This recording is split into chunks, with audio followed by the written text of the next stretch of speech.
বাংলাদেশ সমাজতান্ত্রিক দল মার্ক্সবাদী, বাংলাদেশ আম জনগণ পার্টি এবং জাতীয় নাগরিক পার্টি এনসিপি। বলা হয়েছিল যে 100টা উপজেলা লেভেলে এবং 22টা জেলা লেভেলের, তো either of the to satisfy না করলে দেওয়া হচ্ছে না। 22টা রাজনৈতিক দলের ব্যাপারে মাঠ পর্যায়ে তদন্ত জন্য বা অধিযাচনের জন্য পাঠিয়েছিলাম এবং মাঠ পর্যায় থেকে যে তথ্য পাওয়া গেছে সেই তথ্যের আবার ধারাবাহিকতায় আমরা 7টা রাজনৈতিক দলের নিবন্ধনের কথা বলেছে যে না, তারা কোয়ালিফাই করে না।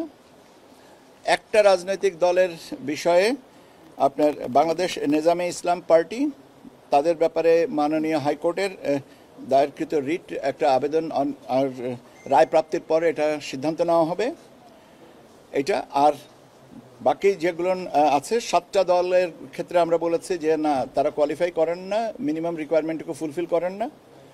আর এর ধারাবাহিকতায় পুনঃ তদন্ত করে আমরা যে সিদ্ধান্তে কমিশন এসছেন সেটা আমি বলছি যে আপনার রাজনৈতিক কর্মকাণ্ডের ধারাবাহিকতায় এবং অংশগ্রহণ অতীত নির্বাচন সংক্রান্ত ধারাবাহিকতায় 3টা দল প্রাথমিকভাবে বিবেচিত হয়েছিল: জাতীয় জনতা পার্টি, জাতীয় সমাজতান্ত্রিক দল, জাসদ শাহজাহান সিরাজ এবং বাংলাদেশ জাতীয় লীগ।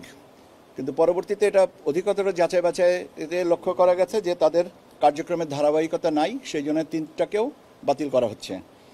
এবং আর যেগুলো ছিল তার মধ্যে থেকে Aam Janatar Dal, Bangladesh justice and development party, Bhasani Janashakti party, Bangladesh বেকার মুক্তি পরিষদ, জনতার দল, মৌলিক বাংলা, জনতার পার্টি, বাংলাদেশ গণতান্ত্রিক পার্টি, এই 8টা দলের সঠিকতা না পাওয়ার জন্য নামঞ্জুর করা হয়েছে। তাহলে আমরা 3টা দলের কাগজপত্র সঠিকতা পেয়েছি এবং সেই 3টার দল হচ্ছে বাংলাদেশ সমাজতান্ত্রিক দল মার্ক্সবাদী, বাংলাদেশ আম জনগণ পার্টি এবং জাতীয় নাগরিক পার্টি এনসিপি। এই 3টা দলের ব্যাপারে এই নতুন প্রার্থিত নিবন্ধনের বিষয়ে এটা কমিশন মনে করেছেন যে এই 3টা দল রাজনৈতিক দল হিসেবে নিবন্ধন পেতে পারেন এবং তাদের ব্যাপারে আগামীকাল পত্রিকায় আমরা বিজ্ঞপ্তি দিব যাচাই বাছাইয়ের জন্য, অভিমতের জন্য। এবং 12 তারিখের ভিতরে আমরা এই অভিমতগুলোর সময়সীমা, জনসাধারণের সময়সীমা নির্ধারণ করে দিচ্ছি এবং এই নির্ধারিত সময়সীমার মধ্যে যে তথ্য পাওয়া যাবে সেটা পর্যালোচনা করে চূড়ান্ত সিদ্ধান্ত নেওয়া হবে। এই 3টা দলের নাম একটা হচ্ছে যে বাংলাদেশ সমাজতান্ত্রিক দল মার্ক্সবাদী, বাংলাদেশ আম জনগণ পার্টি এবং জাতীয় নাগরিক পার্টি এনসিপি। এবং ক্রাইটেরিয়া যেগুলো ছিল সেগুলো নিয়ে এই 3টা দল কোয়ালিফাই করেছে। যেটা আপনি জিজ্ঞাসা করছেন, আমি শেষ করি, যেটা জিজ্ঞাসা করছেন সেইটা প্রাথমিকভাবে যেটা বলা হয়েছিল যে 100টা উপজেলা লেভেলে এবং 22টা জেলা লেভেলের, তো either of the to satisfy না করলে দেওয়া হচ্ছে না এইটা। এখানে আবার একটা আপনার কোর্টেরও সিদ্ধান্ত আছে, কিছুটা লিনিয়েন্টলি দেখার ব্যবস্থা বলা আছে। সেই বিবেচনায় আইদার অফ দ্য টুকে কোয়ালিফাই করেছেন।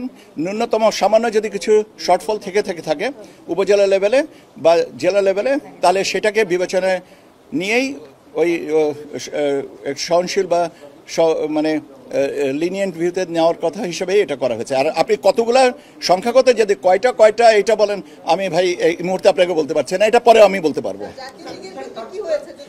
ধারাবাহিকতা পাওয়া যায়নি। প্রতীকের বিষয়টা এখনো পর্যন্ত যেটা আমার কাছে যেটা আমার জানা আছে যে এনসিপি চেয়েছে শাপলা কলি, আর একটা দল চেয়েছে কাচি, আর একটা দল তাদের প্রতীক পরিবর্তনের জন্য অনুরোধ করেছে, সেটা নিয়ে এখন সেই জন্য এই প্রতীকটা বলি নাই।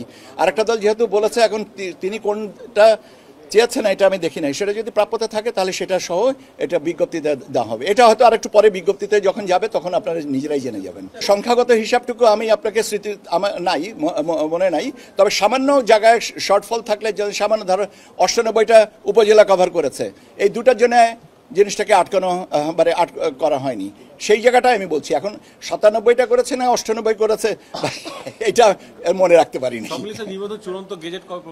এটা 12 তারিখ পর্যন্ত সময়সীমার ভিতরে আমরা দাবি আপত্তি বা অভিমত পাবো। 12 তারিখের পরে 2-1টা দিন তো লাগবে। আমরা এটার পরে যদি কোনো সমস্যা যদি না থাকে তাহলে 14 তারিখ 15 তারিখের ভিতরে হয়ে যাবে।